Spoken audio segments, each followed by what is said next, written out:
तर पण म्हणजे रोहित जेव्हा आबा गेले, तू लहान होतास, अगदीच 15 वर्षांचा होतास तू म्हणालास. तुला काय आबांच्या आठवणी काय आहेत ज्या तुला फार प्रकर्षानं ज्या आठवतात? मी 99ला माझा जन्म झाला. त्याच वेळेस आबा ग्रामविकास मंत्री झाले. त्यामुळे आबांचा फार वेळ मला मिळाला नाही.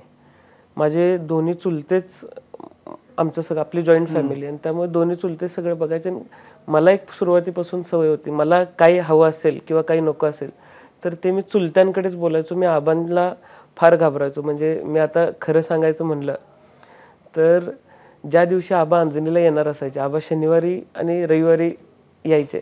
आबा येणार म्हणले की मला भीती वाटायची, ते घरी येणार म्हणलं. आणि ती एक आदरयुक्त भीती होती किंवा त्यांच्या बाबतीतची भीती वाटायची. आणि फार मोजकं ते बोलायचे. मी हॉस्टेलला ज्यावेळेस असायचो, मला 5वीला हॉस्टेलला आम्ही गेलो पन्हाळ्याला, तर महिन्याच्या शेवटच्या शनिवारी त्यांचा फोन यायचा.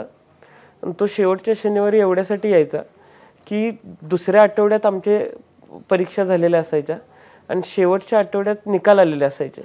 तर बुधवारी गुरुवारी निकाल आले की शनिवारी त्यांचा फोन यायचा, मार्क्स किती पडलेत आणि तब्येत बरी आहे का. 2 प्रश्न, तिसरा प्रश्न तेही विचारत नव्हते आणि तुम्ही बरं आहे का हे विचारायचं धाडस माझ्यात नव्हतं. त्यामुळं त्यांच्या बाबतीतची एक भीती. पण आम्ही उन्हाळ्याच्या सुट्टीत घरातली सगळेच मुंबईला यायचो.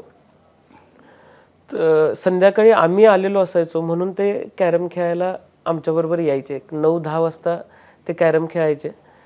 आणि तिथल्या लोकांकडून म्हणजे आम्हाला कळायचं की फार अगदी कोणतरी घरी जेवायला आलं तरच ते डायनिंग टेबलला जेवायचे, नाहीतर आम्ही सगळेच गावी असल्यामुळे ते रूममध्येच जेवायचे. म्हणजे संध्याकाळी 9-10-11 वाजता ते यायचे, ते रूममध्येच जेवायचे, संध्याकाळी वाचायचे आणि मग सकाळी परत लवकर निघून जायचे. खालचा भाग ते आम्ही नसताना किती बघत असतील हे मला माहीत सुद्धा नाही. म्हणजे ते आम्हाला कधी कधी चेष्टेने म्हणायचे. आम्ही घरात 8-9 मुलं एकत्र यायचो.